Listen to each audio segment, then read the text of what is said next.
Hi Twin Flames, welcome back to our channel. I'm Lacey. I'm Josh. And this is a pick a card reading, and we're going to be asking the question, what are their feelings for you? And so just sit with these cards for a moment and look at each stone on top of the cards. The first stone we have is amethyst on top of the Soul's Journey deck. And then we have magnetite on the Mind Info tarot card deck. I think they're oracle cards, but yeah, on the Mind Info cards. And then we have pyrite on top of the Archangel Michael Sword of Light deck. Yep. All right, so let's get started. Let's go ahead and dive in. Bam. So we have trust. I accept that my inner voice will always guide me correctly. Okay, so the first thing I'm going to bring up is we have a nice little mineral here that is actually quartz and titanium. You know, that's what makes amethyst purple. So we have two different chemicals. So just like that, inside your head you have that inner voice, but you also have that inner tyrant a lot of people have, where it sits there and just puts you down and it nitpicks everything, and it creates such a contrast in your life that it's really hard to hear that little voice sometimes. So this isn't a card just about trust. It's more about taking an active role and giving trust to things that serve you and that are powerful in their own right, that don't get power from chaos. So this is about realigning who you can trust inside your head, right? Everybody's got that voice, but when it finally quiets down, you can actually hear what you're supposed to be listening to. Everything kind of goes with a flow. You're not fighting anymore. So yeah. Beautiful. I feel like because we're asking the question about what are their feelings for you, and if you just heard what Josh said, your person, the person that you have in mind in your heart as you think about them during this reading, is starting to do what Josh was saying. They're starting to really discern whether they're trusting the voice of fear or the voice of love. And that's what you're doing as well. And so they are matching that. And so this is a call for you to trust them in their process. Trust that they are healing and that they are listening to love as you are.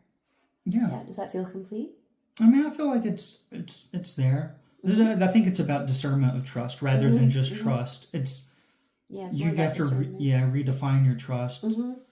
Exactly. Good. All right. Well, if you'd like to stick around for the other two cards, if you have more than one person in mind that you're asking questions about, please feel free to do so. Okay. What do we got now? So now we got magnetite and mind info. Okay, so we got ask for help. You're being asked to request help from another. You don't need to deal with this issue alone. There are many people who want to help you, but it's up to you to bravely ask for their support. It's a sign of strength to reach out. Do that today. Okay, the only thing I'm going to take away from this card is the do that today button.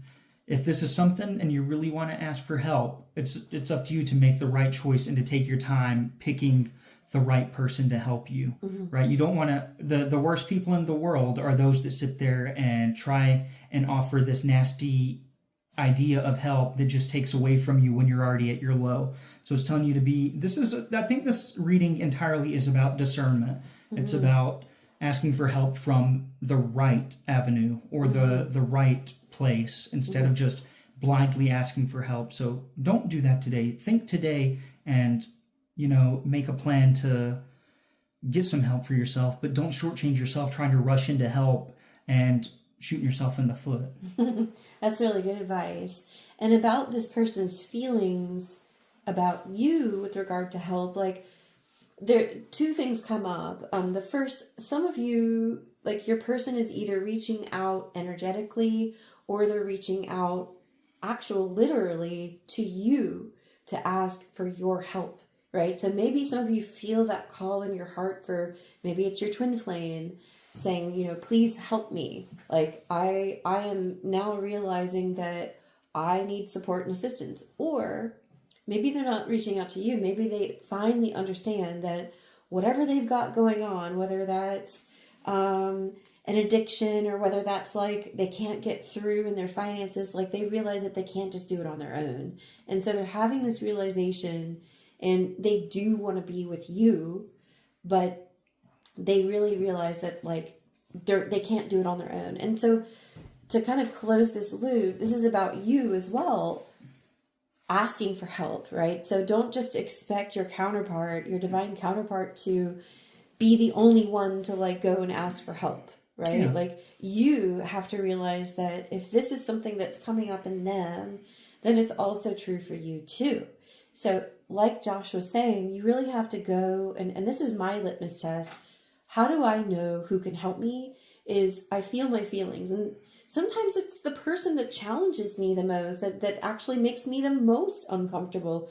I know my coach really pushes me past my comfort zones, but you really have to listen to your heart, and you're going to go where you feel loved the most, like where you actually feel seen and loved the most. And that's true for anyone. Yeah, and you know, the cool thing about the stone is if it's not meant to be, it'll just, oh, well, look at that. It'll just kind of push itself away. Yeah. And then as soon as you sit there and swap up your tactics, uh-oh. Magnetic, yeah. Yeah, you need to learn how to like magnetize what you like instead of like pushing it away. Yeah, magnetize the right help. Because if you're in a place of sorrow and you're just reaching out out of desperation, you're going to get some pretty desperate fish on the other end of the line. Yep. So you got to be, Yeah. what do they say in the Bible? I'm going to teach you to become a fisher of men. So you got to go out and catch exactly what you intend to catch. And unless you do that critical self-reflection, that self-inquiry, right? Because if you want to know what your twin flame feels about you, then you have to at least meet them on level ground. You have to be able to clear the own clutter in your own mind to hear that inner voice that you're supposed to trust. Yes. So. Amen. All right, let's move to the last card. Please feel free to stick around for the last card. And here we go. So we've got pyrite. This is also known as fool's gold. I used to find this in my backyard. Oh, yeah, that's beautiful. You're ready for more. Your career is growing and blossoming. Now is the time to make the changes you have been contemplating. I mean, this could be about your career, but it could also be about yourself, like your changes in yourself. And so the person that you have in mind is actually going through transformation right now too. And if they are your twin flame, they're pretty much vibing with you, whether you can see them or not. Do you have anything to say? Yeah, I feel so like you have the next piece. So I hate when they use the word career in cards because it always makes people think a job. But what is a career? It's a collection of works that you put together your entire life. It's what you work for and work towards. So it's not necessarily working a day-in job. If you're working a day in and day out job, 9 to 5, and you're miserable, that's not a career, that's a job. But you can sit there and craft anything over the course of your life. And it's this is the universe telling you, you're ready to take a step in that right direction, but be wise, just because something sticks out and it's shiny and, you think it's valuable. There's a lot of false traps in the spiritual world, like especially on YouTube and everywhere else. There's so much money grabbing and all this spiritual humbo jumbo. It's like, just be willing to be willing to discern between true gold and anything shiny. So yeah, your heart's going to tell you. Yeah, another card about discernment. So if you've gotten all 3 cards this time, you've gotten discernment on every single card. Yes. So exactly. So it's so yeah, there's a lot of clarity coming out, like the winter time, at least in the northern hemisphere. That's what we're going through right now. It really has people kind of like going within and really thinking and reflecting and feeling and like doing a lot of introspection. So you're starting to really work those inner muscles of your heart. And your person that you're thinking about, your twin flame person, your divine counterpart, when this says ready for more, this is not just about career. This is also about you. Like, you are there more. Maybe they're with someone else, or maybe they're by themselves and just kind of plugging along and just not very happy. I assure you, if it's your divine counterpart, they're not going to be happy, honestly speaking. Like, they're not going to be genuinely happy forever unless they're with you, right? And so they're really feeling that. They're really starting to feel the contrast of where they're at, and they want to be with you. But maybe it's just like this little subconscious blip that's, just starting to blossom in their own mind, right? Or maybe they're really thinking about it a lot, but it doesn't matter. For you, you claim that too. You need to claim that as well, right? You need to see your own worth and your own value. And just like what Josh was saying about your life's purpose, like, same thing, same principle. Like, don't just jump on a job just because you want a quick fix of money. And don't just, go out with the first person that comes by because you're lonely, right? Don't sell yourself out. All that glitters is not gold. You want the real deal. Like, that's what this flower represents. You want the real divine deal, and so does your divine counterpart. And they see that in you.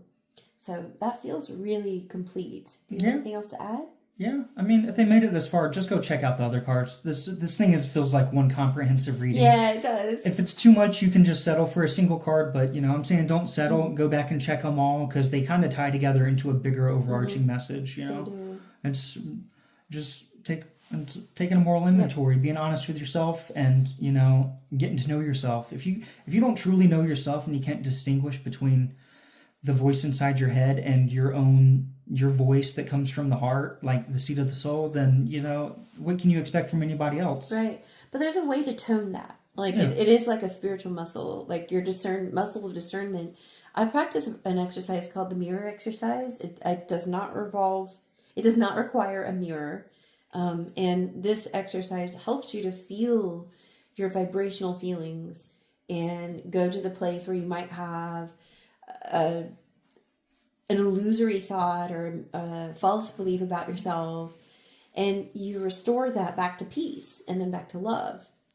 And when you do that, when your heart is feeling at peace, then you can really discern in your reality. You can discern what's illusion, what's truth, what's ego, what's not.